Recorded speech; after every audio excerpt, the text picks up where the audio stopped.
My name is Waffles, and I'm a government whistleblower turned political commentator, and this is the last 24 hours in the news. Today is July 27, 2025. It is 1:48 a.m. Mountain Standard Time. Here are the key U.S. news highlights from the past 24 hours. Traverse City, Michigan, Walmart stabbing incident. Multiple people were injured in a stabbing inside a Walmart in Traverse City. A suspect is in custody, and authorities have declared a level 2 mass casualty incident. Victim details remain limited and under investigation. Early reports suggest some victims are in serious condition. Denver, Colorado, American Airlines flight gear fire.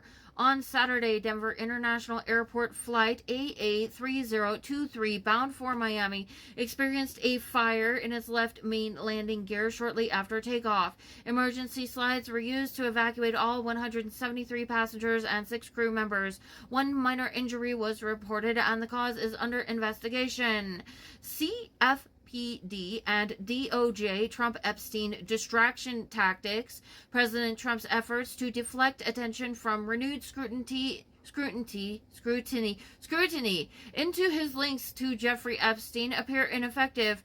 Journalistic and public backlash persists, highlighting tension within his usual support base. Immigration aid surge, LGBTQ plus requests. Since Trump's re-election, Canada-based NGO Rainbow Railroad has received 1,177 requests for assistance from U.S. residents. Over half, 51%, were from transgender individuals, signaling heightened concern over refugee safety and asylum access. Trump's EU comments and trade standoff. While in Scotland, Trump criticized European wind farms and questioned immigration policies ahead of key trade talks with EU leaders like Ursula von der Leyen. He described the likelihood of a deal roughly 50-50. Hazardous weather highlights extreme heat wave across southeast and Midwest.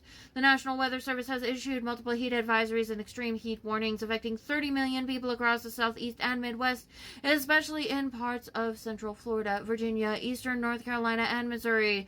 Cities such as Raleigh, Charlotte, Atlanta, Myrtle Beach, and St. Louis are expected to see heat index values between 105 to 115 degrees Fahrenheit over the weekend and into early next week. Overnight temperatures will provide little relief, increasing risks of heat exhaustion and heat stroke, as well as dehydration. Local fire and weather concerns in Colorado. Scattered thunderstorms may develop afternoons into evenings with localized risks of hail, gusty winds, mainly in foothill and plains areas. From Saturday onward, hot, dry, and windy conditions are forecast, creating critical fire weather scenarios through the weekend, especially in higher elevations. Heat-related illness is the leading weather-related cause of death in the U.S., with dangerous outcomes possible even in shaded or non-sunny locales, with humidity and nighttime temps being high. Fire weather risk in Colorado signals elevated chances for wildfires. Outdoor burns or negligent lighting should be postponed. Vulnerable residents should prepare evacuation plans if necessary. For heat emergencies, stay cool indoors or use shaded, ventilated spaces. Avoid alcohol and sugary drinks because they will dehydrate you. Limit strenuous activity to early morning or evening. Encourage neighbors or relatives at risk to stay safe for fire risk. Watch for shifting wind conditions and dry lightning. Report any fire directly to emergency services. Consider evacuation readiness if you live near forested zones. Storm preparedness. Storms can bring hail or gusts. Secure lightweight outdoor items and stay alert to updates via NOAA weather radio or official local NWS feeds.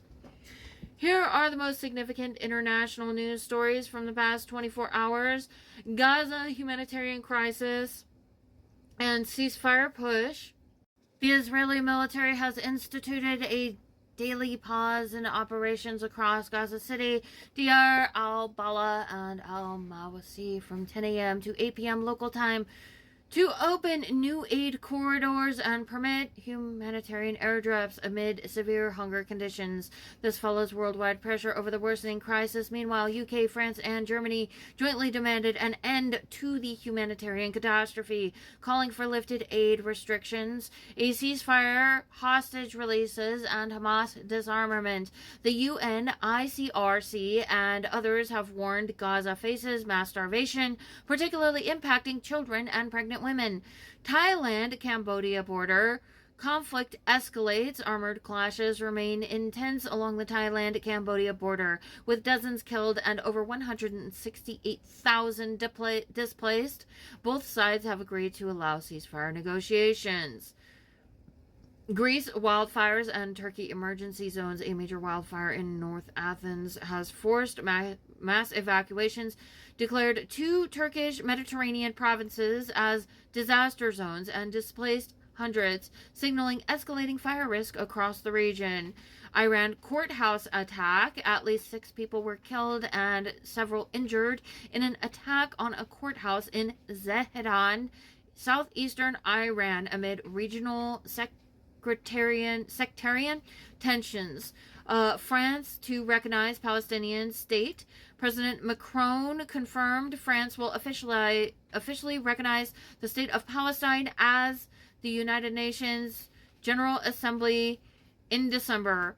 Saudi Arabia, Qatar, and GCC nations praised the move, increasing diplomatic pressure on other countries to follow suit. So the UN, it looks like they're going to try and recognize the state of Palestine at the UN. Release of long-detained militant Lebanese pro-Palestinian activist Georges Ibrahim Abdallah, 74, imprisoned in France since 1987 for involvement in diplomat assassinations, was released on the condition that he leave France. He was transferred to Lebanon over 40 years in detention. Syria transition statement. Syria, the U.S., and France issued a joint appeal to support Syria's territorial integrity and political transition, agreeing regional actors must not threaten one another. UK public opinion amid global instability. A new, more in common poll reveals that UK citizens increasingly view the world as chaotic and dangerous. Concerns include migrant crossings via Chanel, I don't know if it's Channel or Chanel, weak national influence and rising threats from cyber attacks and nuclear conflict. Sympathy with Palestinians has grown in the UK due to Gaza's humanitarian crisis. So the Olympics is great, and Johnny for the others, you know, the World Cup, Johnny is the head of it. We had our top people, Wasserman, they all came in on the Olympics, and then I saw Johnny. And we got the World Cup too. And you know, it's only because they rigged the election that I'll be your president representing you there. You know, I got both of them. I got the Olympics and I got the World Cup. And I said, you know, it's too bad. One was in 2026 and the other was in 2028. And I said, I won't be there. I won't be your president. But then they rigged the election and now we won. So I'm going to be your president for the Olympics and for the World Cup. So, Johnny, thank you for the World Cup. And everybody, thank you for the Olympics. We're going to have a great time. Hey, guys, don't forget to like, share, subscribe, and comment to my videos. And also, don't forget to check out my shop where you could get this awesome Real Patriots Punch Nazis t-shirt. America, fuck yeah!